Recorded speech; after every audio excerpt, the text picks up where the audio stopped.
Bonjour, Monsieur le Président. Je viens par cette vidéo vous entretenir au sujet de la province du Sankuru, dont vous avez reçu les députés nationaux et sénateurs dernièrement. Ma démarche s'inscrit dans le cadre de l'apport de notre son de cloche, avec quelques pistes de solutions, parce que vous demeurez, au regard du contexte de paralysie de toutes les institutions provinciales, vous demeurez, disais-je, au regard de la Constitution, la lance de dernier recours et la dernière instance devant trouver solution à la crise persistante au sein des institutions de la province du Sankuru. Monsieur le Président, même si les domaines des intentions est difficile à analyser, même si certaines théories affirment qu'une partie au problème peut constituer une partie à la solution, même si je ne remets pas ici en cause le fait que les députés nationaux et sénateurs ont un mandat national et qui représentent leur province, nous, la population du Sankuru, nous avons été très choqués de la démarche de nos aînés, qui court-circuite toutes les autres démarches qui ont été menées. Nous les connaissons parfaitement bien, Monsieur le Président. Ce n'est pas la première fois qu'il soit reçu par un président de la République. Ce n'est pas la première fois que des lignes budgétaires ont été inscrites pour poser les jalons du développement de notre province. Nous vous remercions pour les différents projets que vous avez initiés, vous avez inscrits pour désenclaver cette province qui ne pouvait pas être enclavée au regard des potentialités qu'elle présente. Votre prédécesseur, Joseph Kabila, nous pouvons lui reprocher énormément de choses, mais il a mis les Sankuru dans un contexte de visibilité à travers les collaborateurs qu'il a nommés, à travers les élus du Sankuru dans ces 18 ans qu'il a passés, qui sont tous ses collaborateurs. Mais si la province du Sankuru peine à décoller, Monsieur le Président, c'est une seule question. C'est que la politique se fait au niveau familial. Et donc, tous les projets qui tombent au niveau des partis politiques et au niveau familial. Et tous ces blocs se partagent à ce niveau-là. Et nous, peuple congolais, nous sommes restés pour compte. Je reviens, Monsieur le Président, au contexte du blocage des institutions de la province du Sankuru. Bientôt 2 ans que nous avons un gouverneur, que nous avons une assemblée provinciale qui n'élève aucun édit et un gouverneur qui n'est pas en fonction. Tout est paralysé, il y a des administrations parallèles. Monsieur le Président, au mois de mars 2019, les députés nationaux ont été investis. Je vais dire provinciaux ont été investis. Le 20 juillet 2019, le gouverneur Joseph-Stéphane Mukumadi a été élu dans une assemblée provinciale à 90% FCC. Le 8 août 2019, vous l'avez investi par une ordonnance présidentielle. Entre août, septembre et octobre, il attendait sa notification et les frais d'installation. Ceci fut fait et donc il a rejoint son poste et a procédé à la remise et reprise. Entre octobre et novembre, Joseph-Stéphane Mukumadi se met en consultation de différentes forces politiques afin de constituer son équipe gouvernementale. Cela fut fait et il s'apprêtait à présenter son équipe au niveau de l'Assemblée provinciale pour en obtenir par la même occasion son investiture. J'avais dénoncé au mois de septembre déjà des cartes politiques, des agendas qui se jouaient pour les destituer s'ils n'adhéraient pas à un parti politique ou à une coalition politique qui représente la force de cette assemblée provinciale. Et les instructions étaient données pour que le mois de janvier 2020 n'arrive pas avec Mukumadi s'il n'adhérait pas au sein d'une coalition politique. Ça, c'est un premier élément. Joseph-Stéphane Mukumadi était rappelé à Kinshasa d'urgence avec son collègue président de l'Assemblée provinciale pour des consultations auprès du vice-premier ministre et ministre de l'Intérieur. Le 27 décembre 2019, le vice-gouverneur notifie et saisit l'Assemblée provinciale pour dire « Monsieur le gouverneur ne se présentera pas à la session pour présenter son programme quinquennal ». Il est rappelé tout à fait cessant à Kinshasa et le président de l'Assemblée provinciale y compris. Mais le président de l'Assemblée provinciale, qui devait théoriquement se retrouver à Kinshasa sous invitation de leur autorité hiérarchique, le président de l'Assemblée provinciale a organisé une séance plénière dans laquelle ils ont mis le gouverneur en accusation pour outrage à l'Assemblée provinciale, le fait qu'il ne s'est pas présenté. Premier élément, l'outrage ne tient pas debout parce que, comme vous le comprenez, ils étaient tous invités à Kinshasa.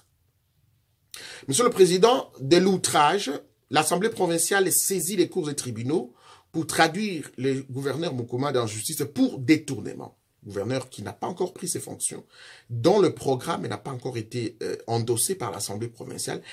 Bref, la personne qui n'a pas encore géré. Le gouverneur Joseph-Stéphane Mukumadi a été destitué. Les institutions nationales ont invité, et le président de l'Assemblée provinciale a fini par rejoindre Kinshasa. Une commission ad hoc a été instituée, Monsieur le Président, et les consultations, des auditions, des examens ont été alors imposés aux deux camps. Les confrontations ont eu lieu jusqu'à ce qu'un rapport a été transmis d'abord au gouvernement, et un rapport gît sur votre table. Vous l'avez lu sûrement, vous en avez pris connaissance, Monsieur le Président. Nous en sommes là en attendant la décision, je crois, de la Cour de cassation qui doit se prononcer sur le cas de détournement qu'on accuse Joseph Stéphane Mukumadi. Aucun document de contrôle, aucune institution provinciale n'a mené une enquête sur quoi que ce soit, et la Cour de cassation n'a aucun document en dehors des accusations de l'Assemblée provinciale pour étayer le fait de détournement de Joseph Stéphane Mukumadi. À l'heure actuelle, d'ailleurs, l'équipe provinciale qui fonctionne avec un vice-gouverneur élu, c'est lui qui est sur la liste de Joseph Stéphane Mukumadi, avec les anciens ministres de l'ancienne équipe de Berthold Olongo, actuel sénateur, et du docteur Lokadi. Voilà les photogrammes de la situation du Sankourou. Ceux qui ont orchestré la situation de blocage des institutions du Sankourou sont effectivement les députés et sénateurs que vous avez reçus, Monsieur le Président. Je me pose la question, ils viennent aujourd'hui vous proposer une solution, une autre solution, parce que l'Assemblée provinciale reste la même. Premier élément, Monsieur le Président, c'est leur démarche devait être crédible. Pour quelles raisons je ne leur nie pas la qualité de porte-parole du peuple, je ne leur nie pas le fait qu'ils engagent la province du Sankourou, mais au niveau immédiat du Sankourou se trouvent les élus du Sankourou qui sont les députés provinciaux, Monsieur le Président. Pour quelles raisons leur démarche n'a pas associé, parce que les députés provinciaux ont appris, je ne suis pas leur porte-parole ici, ils ont appris par le média qu'ils étaient reçus par le président de la République et qu'ils parlent de développement et qu'ils parlent de la résolution du conflit, en fait, de la crise institutionnelle, alors que le premier répondant à cette crise sont effectivement les députés provinciaux.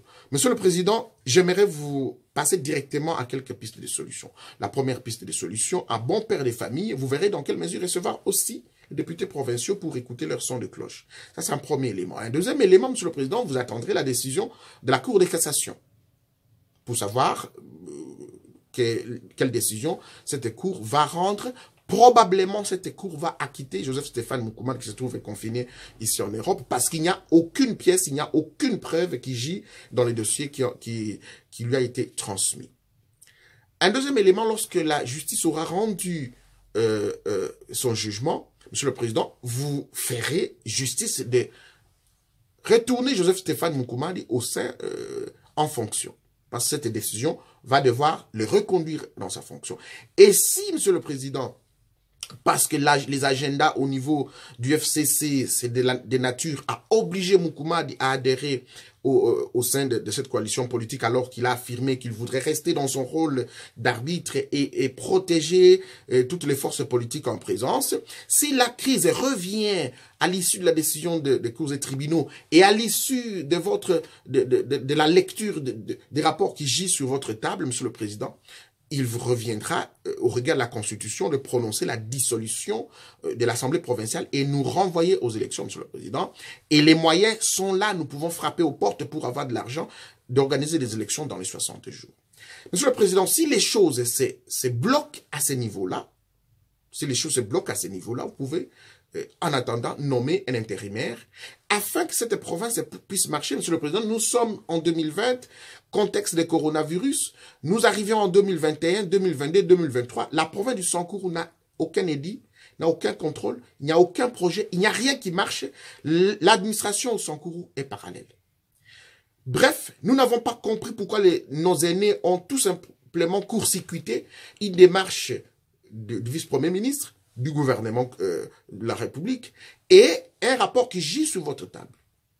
Ils sont élus, ils peuvent vous contacter, vous voir, collaborer. Les domaines de collaboration sont établis par la Constitution et les lois de la République. On n'en disconvient pas. Mais leurs intentions, Monsieur le Président, cachent des agendas qui ne profitent pas à notre peuple et il faut les dénoncer avec véhémence ici. Monsieur le Président, la province du Sankourou n'a pas de chance d'avoir ces gens-là comme élus, parce que c'est depuis des années que ces gens nous bloquent. Tous les gouvernements qui sont passés, que ce soit Mobutu, que je commencerai déjà par Kasavubu, Mobutu, Laurent Désiré Kabila, Joseph Kabila, et aujourd'hui avec vous, nos aînés sont toujours en fonction, mais la province du Sankuru, la province de Patrice Emery Lumumba, est toujours bloquée, ne connaît pas un début de développement, parce que tout simplement, il n'y a pas de volonté politique. Et ceux qui incarnent le sous-développement de la province du Sankuru sont effectivement ceux que vous avez reçus, Monsieur le Président. Il revient dans votre pouvoir discrétionnaire de prendre des mesures qui s'imposent pour que la province du Sankuru puisse marcher, Monsieur le Président. Nous ne pouvons pas être à la traîne d'une famille politique qui bloque les Sankuru, qui voudrait à tout prix briser l'élan de la rupture du système, parce qu'effectivement, ce sera la question. La population du Sankuru a menacé ses élus au niveau provincial de rompre avec l'ancien système. C'est ainsi que Lambert Mende, qui est mon aîné, que je respectais bien, qui est totalement du FCC, a échoué dans une assemblée provinciale totalement FCC. C'est cela la carte, Monsieur le Président. Et nous recourons vers vous comme la lance de dernier recours, comme instance de dernier recours, pour que vous puissiez résoudre la situation de crise institutionnelle en étant le magistrat suprême. Monsieur le Président, je vous remercie.